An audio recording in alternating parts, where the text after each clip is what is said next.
Ahora vamos a iniciar la parte 4 del libro del Papa Juan Pablo II. Esto nos lleva al capítulo 114. En la parte 4 vamos a hablar de amor y fecundidad. El capítulo 114 es la doctrina de la encíclica Humanae Vitae. Las reflexiones que hasta ahora hemos expuesto acerca del amor humano en el plano divino quedarían de algún modo incompletas si no tratáramos de ver su aplicación concreta en el ámbito de la moral conyugal y familiar. Deseamos dar este nuevo paso que nos llevará a concluir nuestro ya largo camino bajo la guía de una importante declaración del magisterio reciente. La encíclica Humanae Vitae que publicó el Papa Pablo VI en julio de 1968. Vamos a releer este significativo documento a la luz de los resultados a que nosotros hemos llegado, examinando el designio inicial de Dios y las palabras de Cristo que nos remiten a Él. La Iglesia enseña que cualquier acto matrimonial debe quedar abierto a la transmisión de la vida. Humanae Vitae 11. Esta doctrina, muchas veces expuesta por el magisterio, está fundada sobre la inseparable conexión que Dios ha querido y que el hombre no puede romper por la propia iniciativa entre los dos significados del acto conyugal, el significado unitivo y el significado procreador. Humanae Vitae 12. Las consideraciones que voy a hacer se referirán especialmente al pasaje de la encíclica Humanae Vitae, que trata de los dos significados del acto conyugal y de su inseparable conexión. No intento hacer un comentario a toda la encíclica, sino más bien explicarla y profundizar en dicho pasaje desde el punto de vista de la doctrina moral contenida en el documento citado. Este pasaje tiene un significado central. Al mismo tiempo es un párrafo que se relaciona estrechamente con nuestras anteriores reflexiones sobre el matrimonio en su dimensión de signo sacramental. Puesto que, según he dicho, se trata de un pasaje central de la encíclica, resulta obvio que esté inserto muy profundamente en toda su estructura. Su análisis también, en consecuencia, debe orientarse hacia las diversas componentes de esa estructura, aunque la intención no sea comentar todo el texto. En las reflexiones acerca del signo sacramental, se ha dicho varias veces ya que está basado sobre el lenguaje del cuerpo y releído en la verdad. Se trata de una verdad afirmada por primera vez al principio del matrimonio, cuando los nuevos esposos, prometiéndose mutuamente serse fieles siempre y amarse y respetarse durante todos los días de sus vidas, se convierten en los ministros del matrimonio, como el sacramento de la Iglesia. Se trata por tanto de una verdad que, por así decirlo, se afirma siempre de nuevo.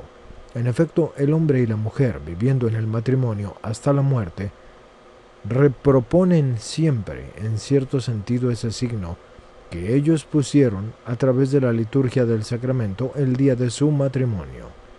Las palabras antes citadas de la encíclica del Papa Pablo VI se refieren a ese momento de la vida común de los cónyuges, en el cual, al unirse mediante el acto conyugal, ambos vienen a ser, según la expresión bíblica, una sola carne.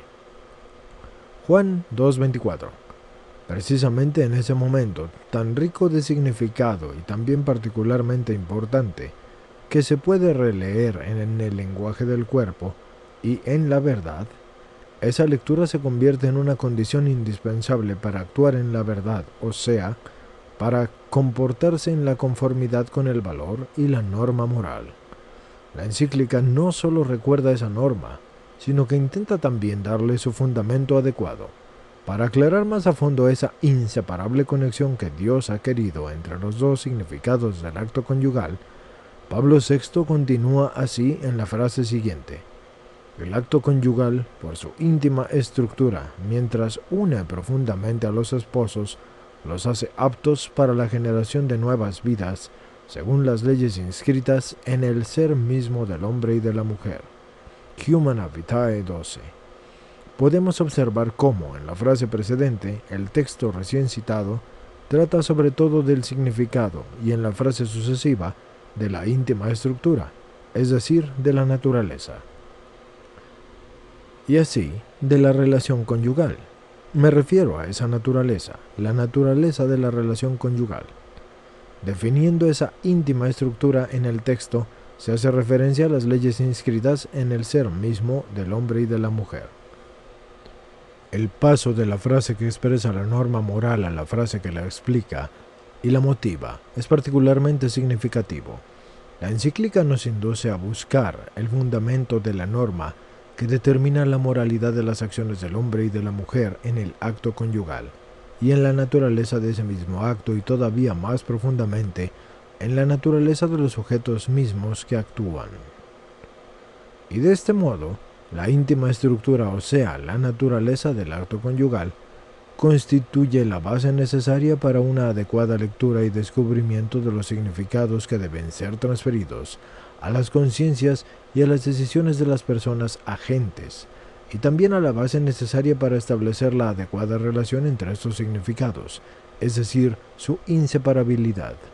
Dado que el acto conyugal, etc., a un mismo tiempo une profundamente a los esposos y a la vez los hace aptos para la generación de nuevas vidas y por tanto una cosa como la otra se realizan por su íntima estructura, de todo esto se deriva en consecuencia que la persona humana, con la necesidad propia de la razón y la necesidad lógica, debe leer al mismo tiempo los dos significados del acto conyugal y también la inseparable conexión entre los dos significados del acto conyugal.